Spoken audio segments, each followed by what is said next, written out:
চ'ত মাহত দুৰ্গাবাৰী বছৰেকীয়া এই অনুষ্ঠানটো অনুষ্ঠিত কৰিলোঁ। যোৱা কালিৰ পৰা আমাৰ অধিবাস আছিলে। অধিবাসৰ পিছত ৰাতিপুৱা আমাৰ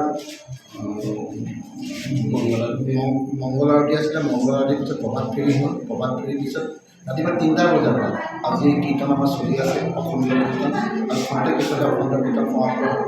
অসমৰ বিভিন্ন জেগাৰ পৰা এই অখণ্ড কীৰ্তনৰ দলসমূহ আহিছে। মাকুম, তিনিচুকীয়া, লামডিং, নগাঁও আদিবাসী আছে, এই দলসমূহ আহিছে। তেখেতসকলে ৰাতিপুৱা প্ৰায় 3টা বজাৰ পৰা এই অনুষ্ঠান তেখেতসকলে পৰিৱেশন কৰিছে আৰু ভাল লাগিছে। আচলতে বৰপথাৰ অঞ্চলৰ প্ৰায় 4-5 হাজাৰ দৰ্শক ইয়াত সমাপ্ত হৈছে আৰু তেখেতসকলক আমি আপ্যায়ন কৰিবলৈ পাই আমি গাছবিলাকৰ ঘৰৰ পৰা আমি উদযাপন কৰিবলৈ যথেষ্ট ভাল পাইছোঁ। মই আশা ৰাখিছোঁ আগন্তুক দিনত ইয়াতকৈ ভালকৈ আমি এই অনুষ্ঠানটো অনুষ্ঠিত কৰিম।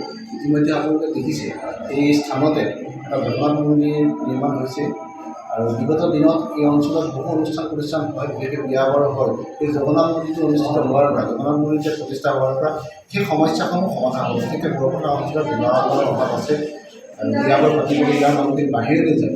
আগন্তুক দিনত এই দুৰ্গাবাৰীত এই অনুষ্ঠানখিনি আমি অনুষ্ঠিত কৰিব পাৰিম বুলি আশা ৰাখিছোঁ আৰু সেই চেকতে অসম চৰকাৰক আমি ধন্যবাদ জ্ঞাপন কৰিছোঁ।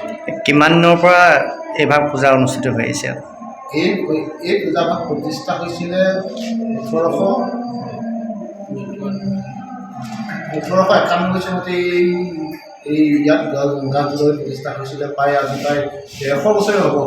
150 বছৰে হ'ব এই অনুষ্ঠানটো অনুষ্ঠিত হৈ আছে। এটা যথেষ্ট গাম্ভীৰ্যপূৰ্ণ এটা অনুষ্ঠান। ইয়াৰ যথেষ্ট তাৎপৰ্য আছে। ইয়াত এজোপা গছক কেন্দ্ৰ কৰি এই অনুষ্ঠানটো অনুষ্ঠিত হৈছে। সেইকাৰণে ইয়াত গাছ জ্বলাব বুলি কোৱা হয়। প্ৰতি মাহৰ চ'ত মাহতে, প্ৰতি বছৰৰ চ'ত মাহত আমি পূৰ্ণিমাত এই অনুষ্ঠানটো অনুষ্ঠিত কৰিব বিচাৰোঁ, কিন্তু কেতিয়াবা ক্ষেত্ৰত আমি দিন বাৰো মিলাবলগীয়া হয়। বিশেষকৈ শনিবাৰ যদি হয় তেতিয়াহ'লে আমাৰ বৰপথাৰ ৰাইজৰ কাৰণে সুবিধা হয়। সেইকাৰণে আমি শনিবাৰত হ'বলৈ চেষ্টা কৰোঁ আৰু চ'ত মাহত, প্ৰত্যেক বছৰে চ'ত মাহত বহাগ বিহুৰ আগে এই অনুষ্ঠানটো অনুষ্ঠিত কৰোঁ। চ'ত মাহত দুৰ্গাবাৰী বছৰেকীয়া এই অনুষ্ঠানটো অনুষ্ঠিত কৰিলোঁ। যোৱা কালিৰ পৰা আমাৰ অধিবাস আছিলে। অধিবাসৰ পিছত ৰাতিপুৱা আমাৰ মংগল আৰতি আছিলে। মংগল আৰতিৰ পিছত প্ৰভাত ফেৰী হ'ল। প্ৰভাত ফেৰীৰ পিছত ৰাতিপুৱা 3টা বজাৰ পৰা আজি কীৰ্তন আমাৰ চলি আছে, অখণ্ড কীৰ্তন। আৰু খন্তেক পিছতে অখণ্ড কীৰ্তন সমাপ্ত হ'ব।